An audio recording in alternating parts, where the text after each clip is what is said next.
Hi guys, जय माताजी। तो मित्रों, आज આપણે ફરીથી એક રેસીપી વિડીયો લઈને આવી ગયા છીએ।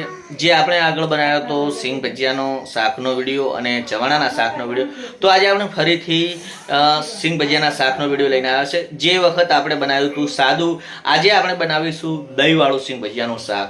જે ઘણા બધી જગ્યાએ દહીંવાળું પણ બનાવતા હોય છે, સાદું પણ બનાવતા હોય છે। આજે આપણે દહીંવાળા સિંગ ભજીયાની શાક બનાવીશું અને એની તૈયારી કરીશું। શું શું બનાવવાનું છે, અંદર નાખવાનું, શું એડ કરવાનું, કયા મસાલા છે, શું છે, કેવી રીતના, એ જોવા માટે સંપૂર્ણ વિડીયોને તમે જોતા રહો। તો ચલો બનાવીએ આપણે હવે સિંગ ભજીયાનું શાક। તો સિંગ ભજીયાના શાક માટે આપણે લઈ લીધા છે શ્રી હરિના 3 સિંગ ભજીયા, 1 મરચું, 2 ટમેટા, 2 ડુંગળી, 1 લસણનો ગાંઠિયો અને ભેગી લઈ લીધી છે કોથમીર। તો આપણે હવે સિંગ ભજીયાની સબ્જી બનાવવાની સામગ્રી તૈયાર કરી નાખીએ। હું બતાવી દઉં। ઝીણી સમારેલી ડુંગળી છે, ઝીણા સમારેલા ટામેટા, ઝીણું સમારેલું મરચું અને વાટકી ભરીને દહીં, અને આની અંદર લસણ છે ઝીણું ખાંડેલું, અને આની અંદર આ કોથમીર છે।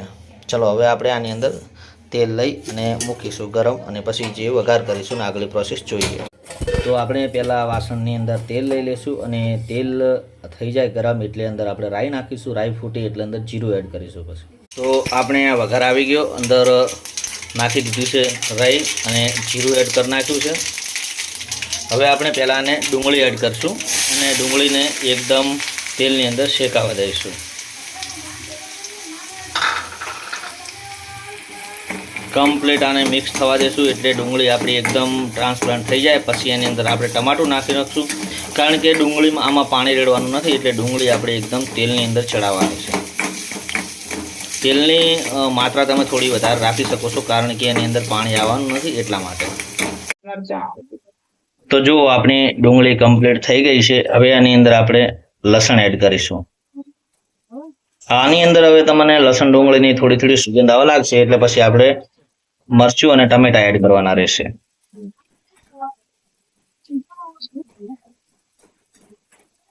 હવે આપણે આમાં લીલું મરચું એડ કરીશું।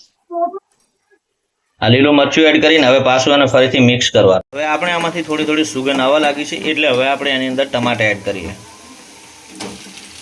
ટમાટા એડ કરી અને આપણે ફરીથી પાછું એને મિક્સ કરીશું।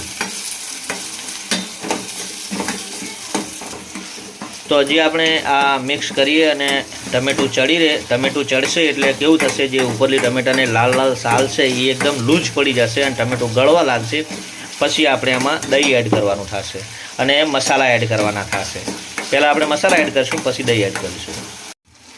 હવે આપણે પહેલાં અને હળદર એડ કરીએ। તમે હળદર કરીએ, કો મરચું કરીએ, કો મીઠું કરીએ, કો મસાલાની અંદર તમે કોઈ બી વસ્તુ પહેલી એડ કરી શકો। મીઠું ઓછું જ નાખવાનું, કારણ કે આપણે અંદર મીઠું સિંગ ભજીયામાં આવશે જ। હવે આપણે મરચું એડ કરીશું।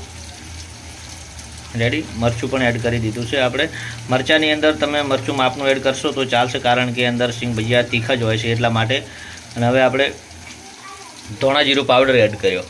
હવે આ બધી વસ્તુને આપણે ફરીથી મિક્સ કરવાની રહેશે। તમે 3 થી 4 લોકો ખાવાવાળા હોય ને તો તમે 5-5 વાળા સિંગ ભજીયાના 3 થી 4 પેકેટ લઈ શકો છો। અને 3 થી 4 પેકેટ તમે આટલું દહીં લીધું છે, પણ આપણે આટલું દહીં નાખવાનું નહીં થાય, થોડું થશે। તમે 2 નાના નાના આવડા ડુંગળીના 2 ગોઠિયા લઈ શકો છો, 2 અને 2 નાના નાના ટમાટા લઈ અને આનાથી તમે એકદમ 4 થી 5 જણા તમે કમ્પ્લીટ જમી રહેશો, કારણ કે દહીં આવશે। અને અંદર તમે રોટલાની અંદર જમી શકો છો, રોટલાની અંદર પણ ખાઈ શકો છો, અને રોટલીની અંદર પણ ખાઈ શકો છો। અને આ સિંગ ભજીયાનું શાક આપણે ઉત્તર ગુજરાતના પાટણનું પ્રખ્યાત શાક છે। જેવી રીતના પાલનપુરના પાલક પકોડા પ્રખ્યાત છે, એવી રીતના સિંગ ભજીયાનું શાક પાટણનું પ્રખ્યાત શાક છે। તો હવે આપણે આની અંદર દહીં એડ કરીશું। દહીં જ્યાં સુધી બને ત્યાં સુધી તમારે ઘરને દૂધ લાવી અને દહીં જમાવો અને પછી બનાવો એનું શાક, તો સારું બનશે। તમે બજારમાંથી તૈયાર દહીં લાવશો એનું એટલો બધો ટેસ્ટ નહીં આવે। રેડી, આપણે હવે દહીં નાખ્યું એટલે આપણને એવું લાગતું હશે કે રાયતા જેવું બની ગયું છે, પણ આ રાયતું નહીં, આપણે સિંગ ભજીયાનું શાક બની રહ્યું છે। હવે આની અંદર આપણે શાક એટલે કે સિંગ ભજીયા એડ કરીશું।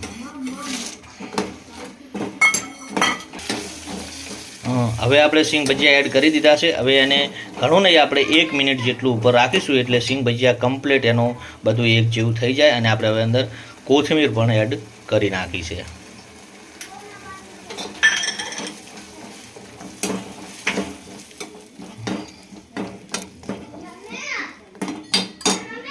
તો આપણું સિંગ ભજીયાનું શાક તૈયાર થઈ ગયું છે. હવે આને આપણે રોટલી સાથે ખાઈશું. તમે પણ ઘરે ટ્રાય મારો. બહુ સરસ મજાનું સિંગ ભજીયાનું શાક બને છે. ઘણી મહેનત નથી અને ઘણો ખર્ચો પણ નથી. થોડા પૈસે સારો સ્વાદ મળી રહેશે. તો મળીએ હવે નેક્સ્ટ વિડીયોમાં.